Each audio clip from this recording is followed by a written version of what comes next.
Hi and welcome to another episode of Safe Unplugged. I have Hanut sitting with me today. Hanut, thank you so much for joining me.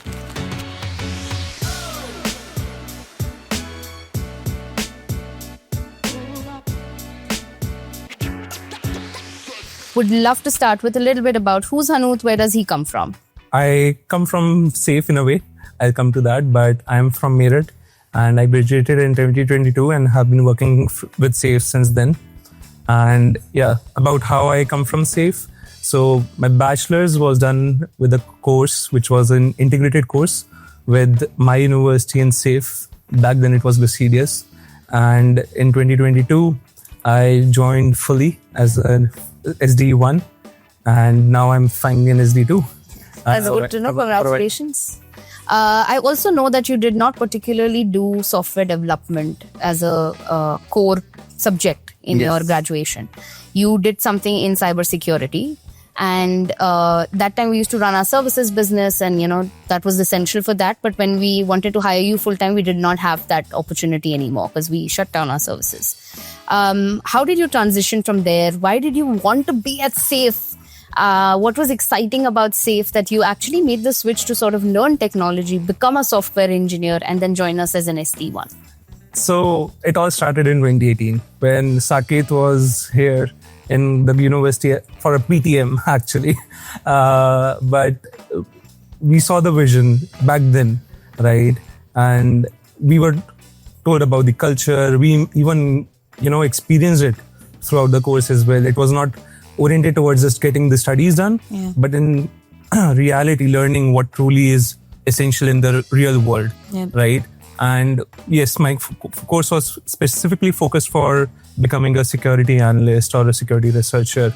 And by the time I was graduating, we got to know, okay, the services business is being closed and the hiring is not there anymore. But we are transitioning into a product-based company. Correct. And because I really, liked the culture, the people, and it just felt like I need to be there, right? So I took a call that, okay, I'm going to switch from a security role, security domain, and step into a different world entirely of engineering. And yeah, hopefully I've been doing good since then. Yes, absolutely. And that shift obviously was not easy because you were very inclined to be in the security side. But considering you mentioned you love the culture, you love the people, what is the one thing from the culture deck particularly, or the culture at Safe, that resonates with you the most? Out of the 100 plus slides, I definitely like the transparency part. So even when I was an intern, right, I was working on one of the projects of around the AWS integration we have at Safe today, the native AWS integration. And the customer asked whatever the requirement is. And it was not coming from my immediate reportee or anyone. I was in conversations with PMs, like directors and everyone. So everything was transparent. We were pulled into the calls. It was not like, oh, you are an intern, you should not be here. You will get what needs to be done. But instead, I was one of the group members, right? I never felt like I was an intern back then as well. Correct. And I was collaborating and working towards that project. And it was really an amazing experience for me as an intern back then. And even then, whatever feedbacks were there, and that still goes today. If something gets messed up, right? We are transparent about, okay, we have done something bad or something has spilled. We acknowledge it. We take accountability for it. But at the same time, we are transparent, okay, that this is something went wrong. This is what we are trying to do to fix it. And everyone pitches in to support each other. Sure. That's I really like. Got it. Tell me if, there was somebody who was joining Safe today. What would be your advice to them, or what's one thing you would want someone who's joining Safe to know that this is how Safe is?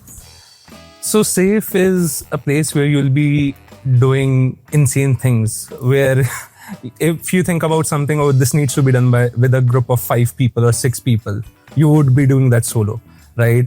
And you would think of months timelines. Here it's weeks and sprints, right? So one thing is the insane amount of things we do. Okay. And it's not just about doing work, but you will get to do work upon new things which you've never worked on before. That there is a huge learning curve associated with it. But at the same time, you are growing as you're learning new things while making a huge impact in terms of what we're delivering as a product. Got it. Thank you so much for sharing that. I have a rapid fire round. Are you ready? Yeah. Okay. Describe yourself in a hashtag. Nerd. What's the most adventurous thing you've done? I've done parasailing solo on a solo trip. Oh, wow. Yeah. Oh, solo trip? Yes. Okay. What's your comfort food after a long day? Comfort food, it's pasta. Oh, okay. If you could if you could make one rule and everyone had to follow it, what was that rule going to be? Read the documentation. All right. If your life was a sitcom, which sitcom is it and who are you playing? Big Bang Theory, Sheldon. Okay. Okay. What's your favorite way to unwind after a long day? I would just jump onto my computer, probably playing some games. Okay. Or reading about some blogs. Okay. What's the weirdest compliment you've received to date? I am too mature for my age, and that came from Saket himself.